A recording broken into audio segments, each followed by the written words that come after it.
Dr. Frank Guevara is a full-time assistant professor in the BA in Early Childhood Education program at Ashford University.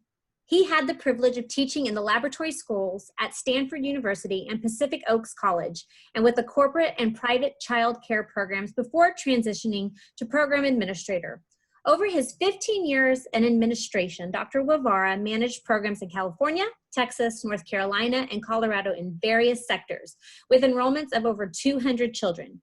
Dr. Guevara has been in higher education since 2008 and is guided by the motto that the biggest room is always the room for improvement. Dr. Guevara is committed to challenging student teachers to help them achieve the highest level of professional practice. Dr. Guevara, thank you so much for being here, and if you will advance the slide. One more, please. There you go. Our first disclaimer says that an online degree from Ashford University does not lead to immediate teacher licensure in any state. And if you are a student here at Ashford University, and you will need to go back to your home state to become certified. Next slide, please. The second disclaimer says that Ashford University is not responsible for any links, videos, pictures, or information in these PowerPoints. So Dr. Guevara, the floor is yours. Well, good afternoon to everybody, and welcome to this session, which will provide some insight into how to manage the task of conducting child assessments throughout your daily routines. Our agenda for today begins with a brief overview of assessment, quick discussion of standards, followed by a leisurely trip through a typical day at preschool to identify opportunities for assessment. Now, I intended to have a poll to ask, why do you assess?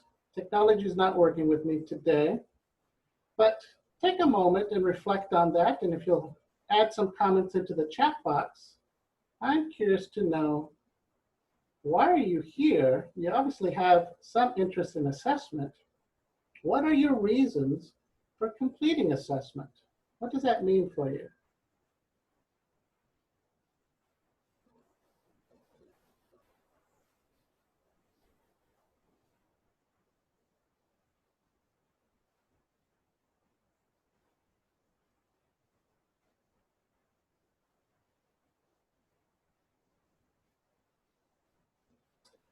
Dr. Shipley, if I could ask for your help. I'm not able to see the chat at the moment. I apologize. Yes, sir, I am here. Are we getting any comments in the chat about assessment? What are people thinking? Formative assessments let me know what I have not taught well. Great. To see children, how they grow over time. Yes. I teach college students. I want to help them better understand assessments. Wonderful, yes. To learn where children are so you can differentiate their learning.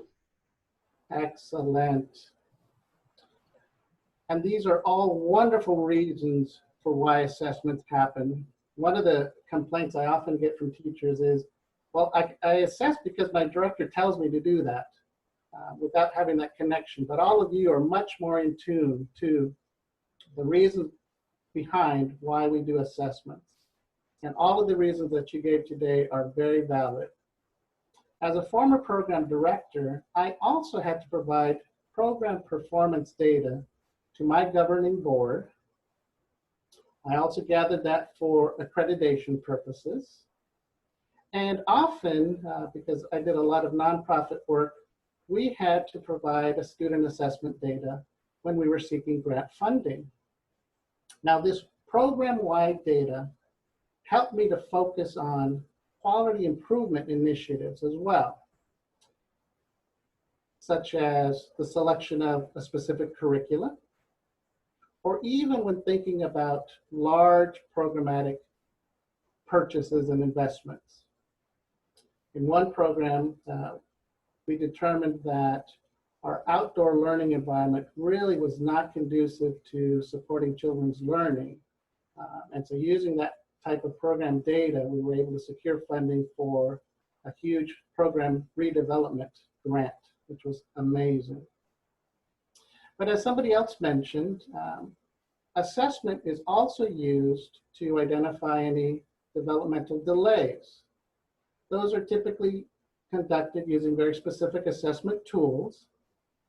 But ultimately, the goal there is so that children can receive the requisite supports that they need to help them achieve to their fullest potential. And as I mentioned before, some teachers may feel that they only complete assessments because their supervisor requires them to.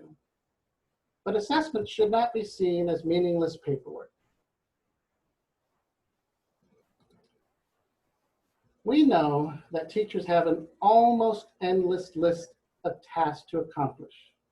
Things like lesson planning, preparing the learning environment, meeting with families, ensuring compliance with licensing or accreditation criteria, and many, many more.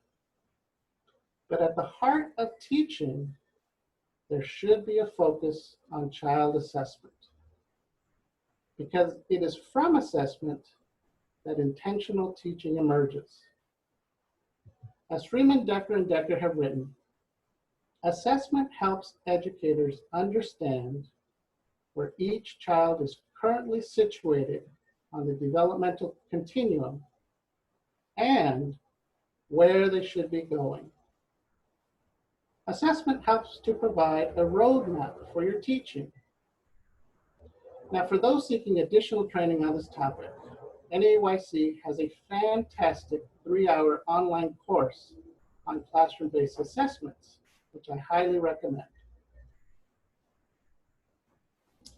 And the joint position statement between NAYC and the National Association of Early Childhood Specialists in State Departments of Education recommends that assessments be used to improve learning, that we gather data from multiple sources over time, and that this evidence is collected in realistic settings, not through standardized testing, but realistic settings to allow children to demonstrate their actual performance.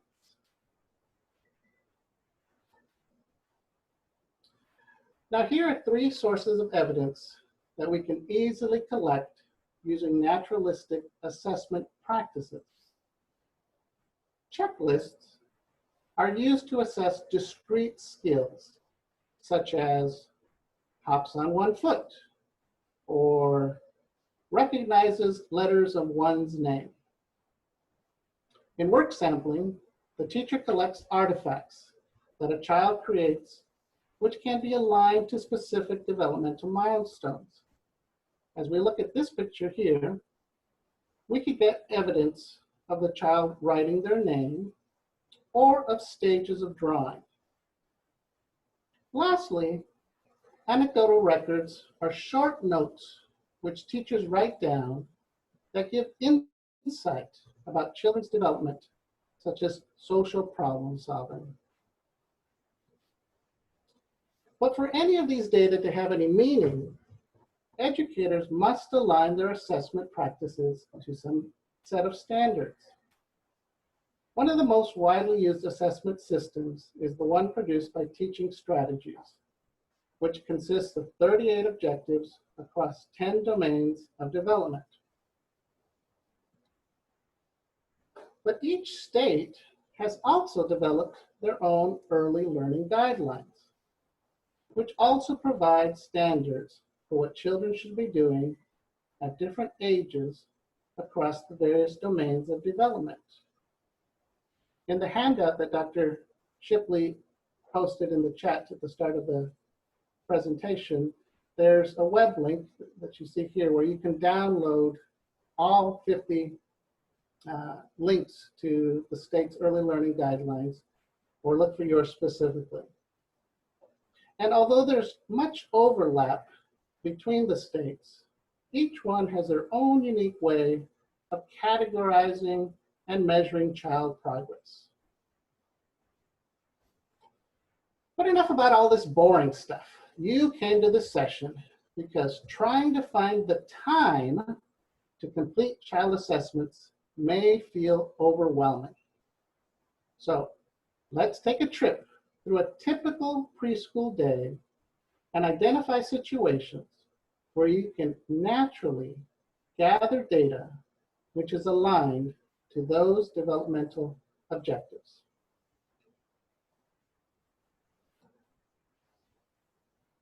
It's 8 o'clock and Colby has just arrived at school.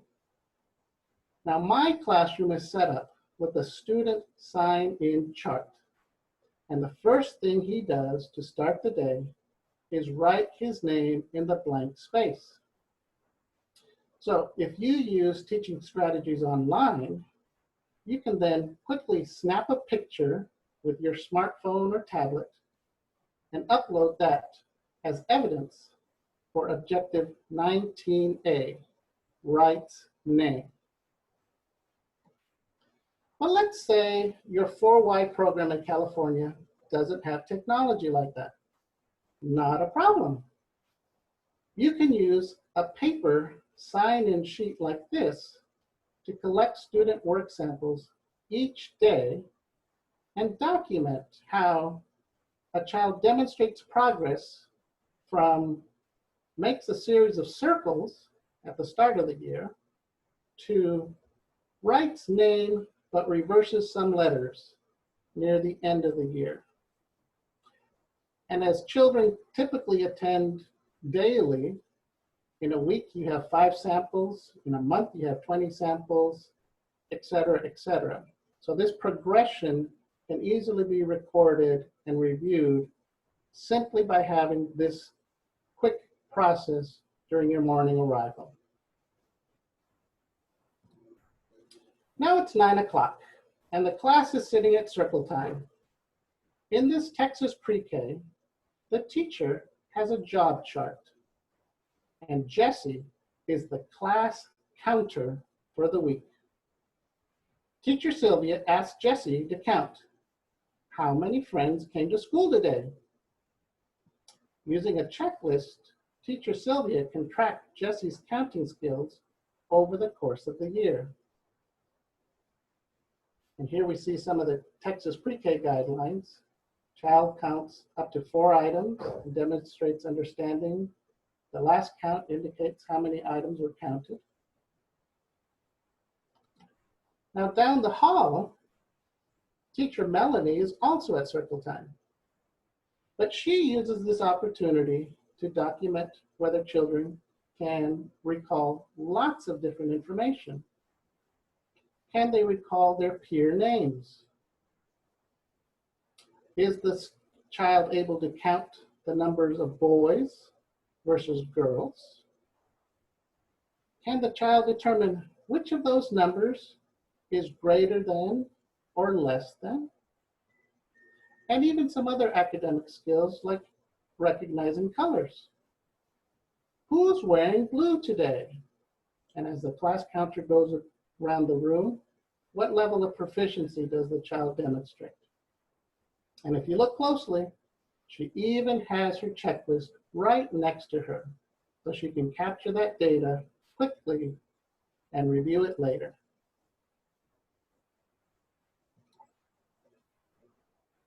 Maestro Miguel is reading the Olivia book with his dual language immersion class, which has a high percentage of ELL students.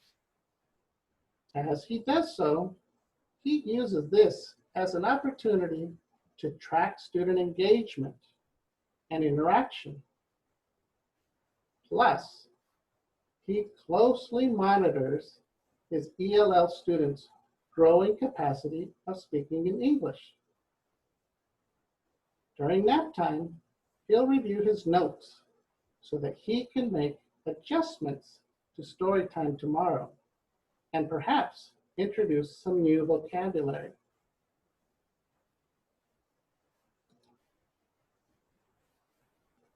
This VPK classroom in Florida also uses a job chart.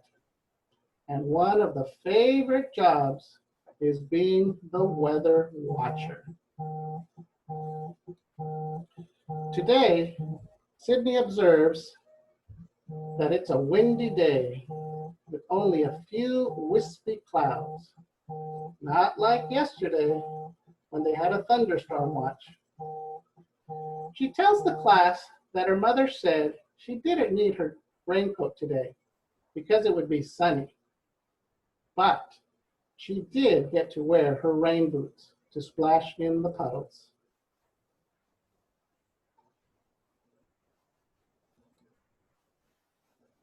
Teacher Heather asked Sydney to color in the right box on their weather graph for today.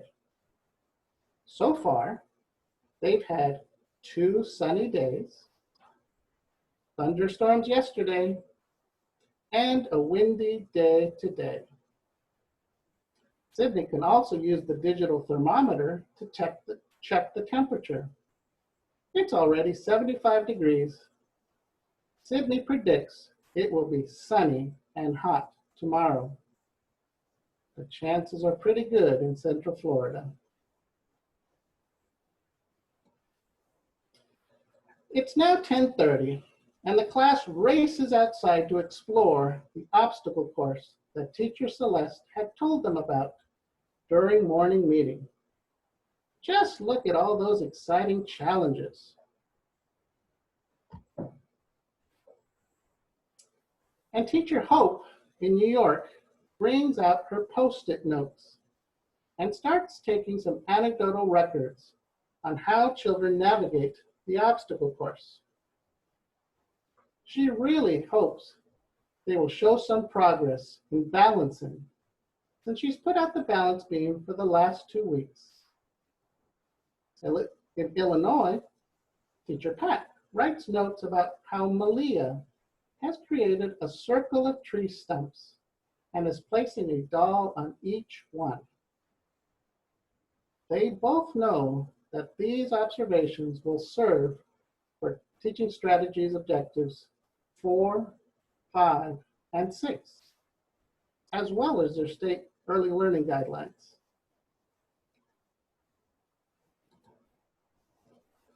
Now it's nearly lunchtime in North Carolina, and Farouk is the table setter this week. So she counts out the number of plates, forks, and napkins for each table. In the class next door, Teacher Shanika marks off on her checklist that Samuel correctly set the table with the requisite number of plates, cups, and napkins, but that he only counted out 3 spoons instead of 4. She'll make a mental note to play a matching game with him after nap time.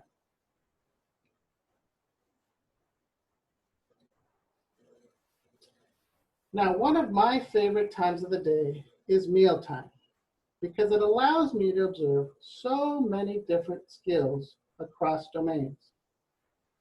And once per month, I purposefully called my group to the table about 10 minutes before lunch was brought in to do a quick drawing activity. I had already prepared a gallon-sized Ziploc bag that contained sheets of copy paper and an assortment of colored or regular pencils.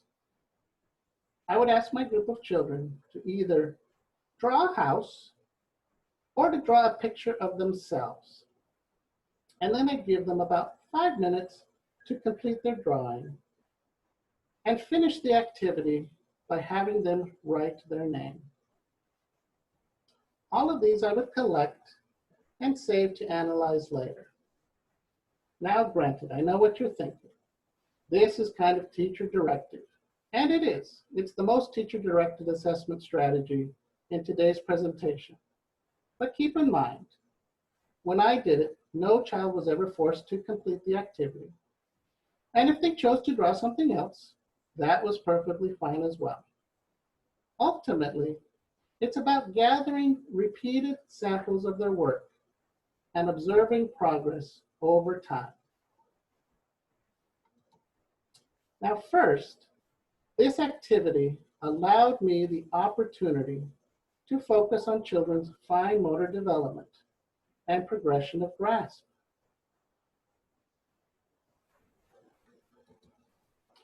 Now, much like the student sign-in activity, doing this drawing activity also gave me another data point with regards to emergent writing. And as we noted earlier, it's meaningful and important to capture data at different times of the day, because not everyone is a morning person.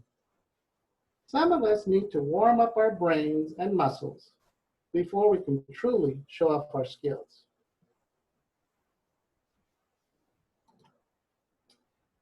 And as somebody who likes efficiency, I realized that this simple activity allowed me to monitor children's artistic development, their communication skills in describing their work,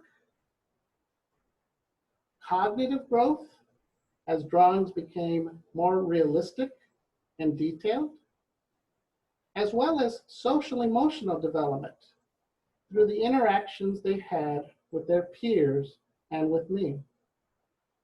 With this one activity, I was able to hit all 4 main domains of development, depending on what I was focusing on.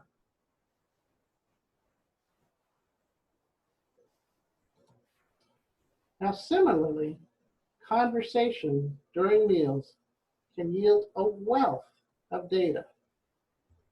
Consider how many objectives you can gather data on by simply asking a child, "What did you do this weekend?" Take a moment if you like. Feel free to post in the chat what domains or objectives, skills you might achieve by a nice open-ended conversation with a child.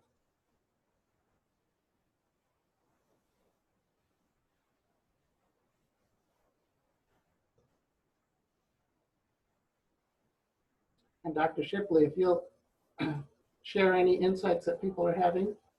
I am definitely watching the chat.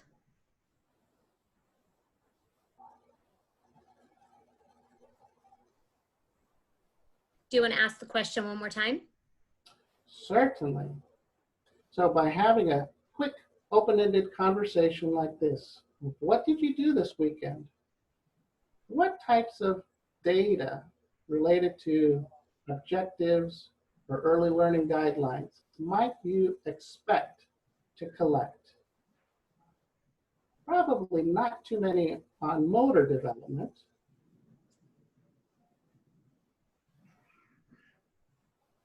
I'll just throw something in really quick. I used to do this to see like the next integrated or thematic unit that I was going to use to come up with their background experiences and what they already know, but and oral language. So we had someone put speech in the chat box and their language development. And this is where journals would come in handy. Language, we're getting a lot of language and speech. Yes, obviously. Wonderful. All of those are excellent recommendations. And Dr. Shipley, wonderful observation as well. As we think about emergent curriculum, this type of open-ended conversation is wonderful fodder for creating the next thematic unit. Thank you so much.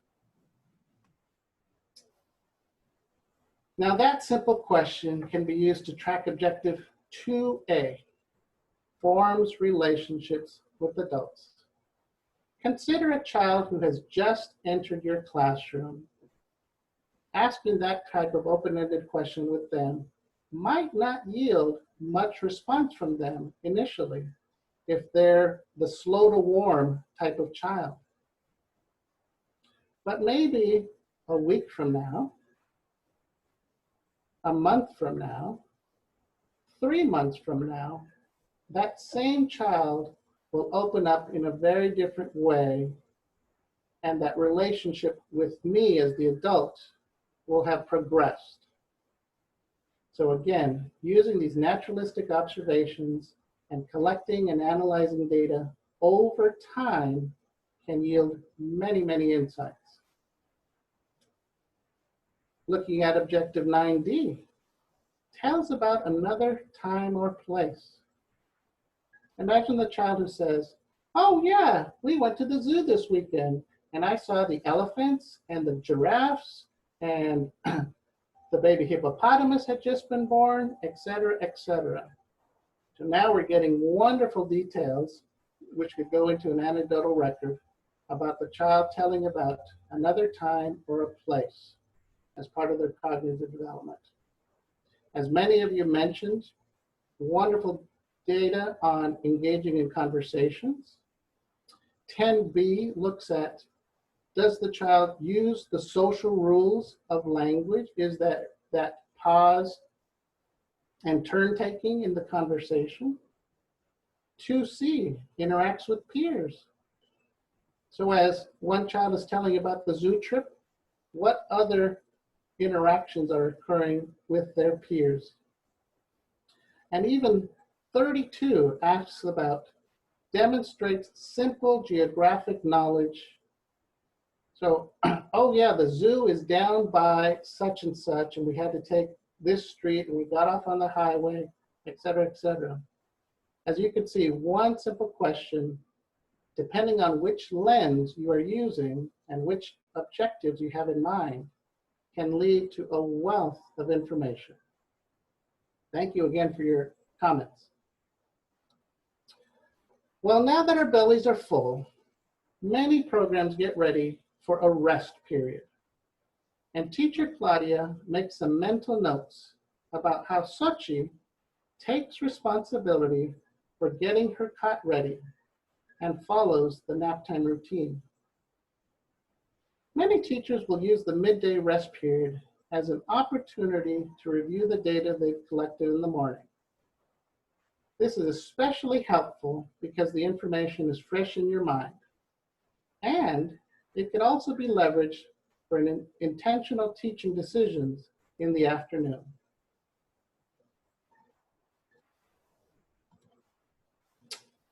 Well, nap time is over, and now it's 2 o'clock. Teacher Anya observes interactions during tabletop games while children are waiting to go home. She knows that this activity will provide her with information on children's cognitive and social emotional development. Here we see the child in the striped shirt completing the activity, and maybe we're reading into it, but the child to the right of the teacher could be frustrated with that type of activity.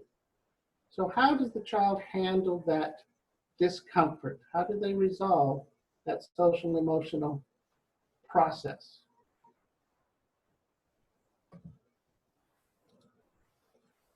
Teacher Anya knows that this activity will provide her with lots of information, and she's found these great counting their pattern strips on the Measured Mom website and uses these to document children's progression in patterning.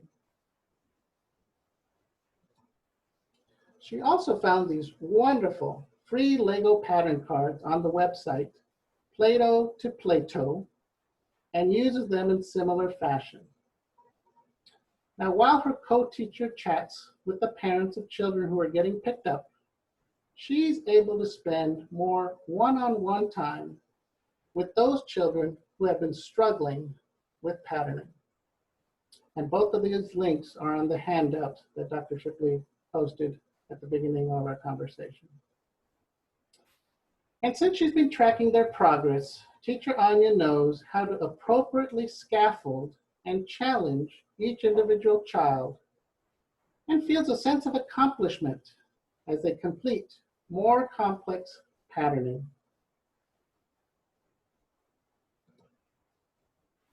Whew, what a busy day. Now that the day is done, each of these teachers take out their teaching strategies objectives chart to review the progress that they've made with assessment today. Look at that. By embedding assessment throughout the daily routines, these teachers were able to collect data on 20 of the 38 teaching strategies objectives. That's over 50% in just one day. But more importantly, this data is critical for intentional teaching and support. Now, I'm sure many of you are wondering about all the logistics that come before a teacher actually gathers assessment data throughout the day. And that's an important consideration. And although I cannot provide specific guidance to each of you because each program is different, using the plan, do, review framework will help you create a more manageable assessment process. As Benjamin Franklin said, if you fail to plan, you plan to fail. So as an organization, the first decision you'll need to make is to determine a plan for how frequently you'll need to collect data. For example, when I managed a center under the Colorado Preschool program, we used the Teaching Strategies Gold system and had a mandated reporting schedule, as you see here.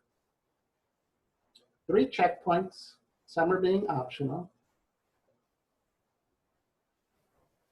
But in this model, we had a window of about 2 months in which to gather information on each student across the 38 objectives, that documentation window that you see in the second column.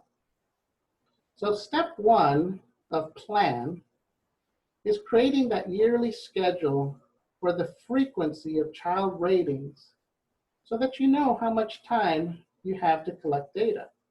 Will it be 3 times a year like this? Will it be just a fall and a spring or a winter spring? Or will it be something else? That again will depend on your specific situation. And even if you're not required to report student data, it's very important to have a center-wide expectation for data collection frequency. So you should reflect on what frequency relates to your lesson planning. Is it daily, weekly, semi-monthly? That will help you determine a plan for completing assessments. Now in the do part of assessment, you'll need to make some other decisions as well. Who is going to collect the data? In some programs, it's only the lead teacher. In other programs, the lead and the assistant share that responsibility collaboratively. But have you answered the question, has everyone received the necessary training to conduct assessments reliably? And how many times per week do you want to collect data? When during the day are you going to collect the data? I've given you many opportunities throughout a typical day when you can collect, but they may not fit with your particular situation. And what objectives are you going to focus on each time? How are you going to keep your data organized? Are you using an online tool? Do you need to invest in some binders or accordion file folders? Or is it something else?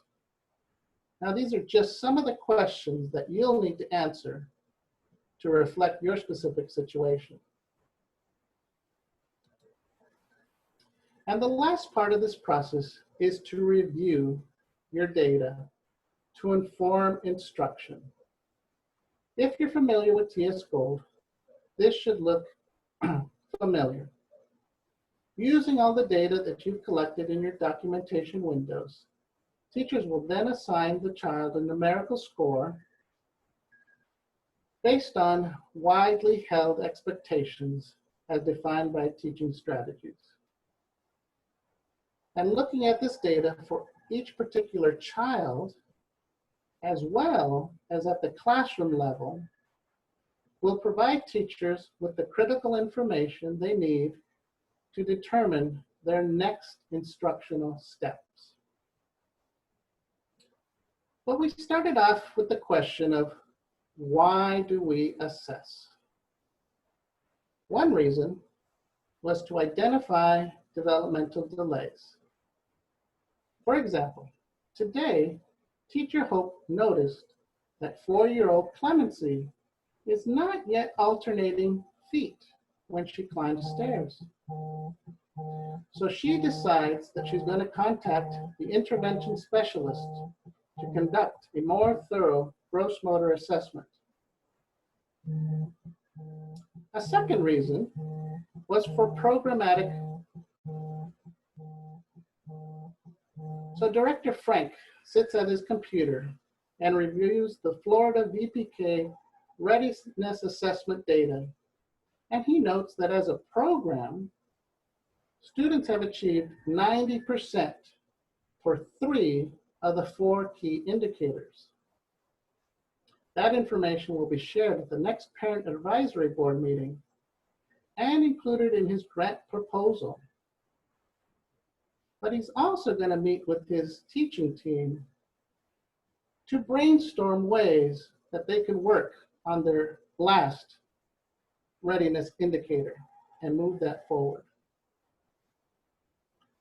But the most fundamental reason to assess, as we've discussed, is to guide instruction.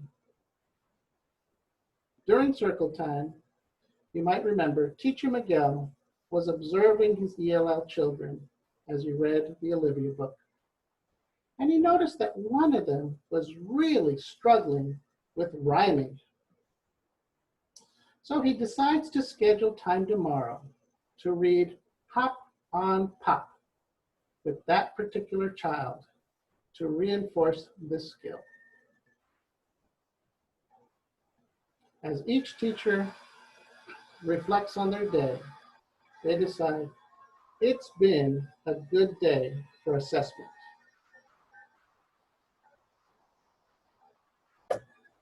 These are the links and web resources that Dr. Shipley posted in our chat for you to have, so don't feel rushed to have to write them down. But before we wrap up today, I'd like to open up the lines to all of you to share your assessment tips. What life hacks have you found to help you get a handle on child assessment?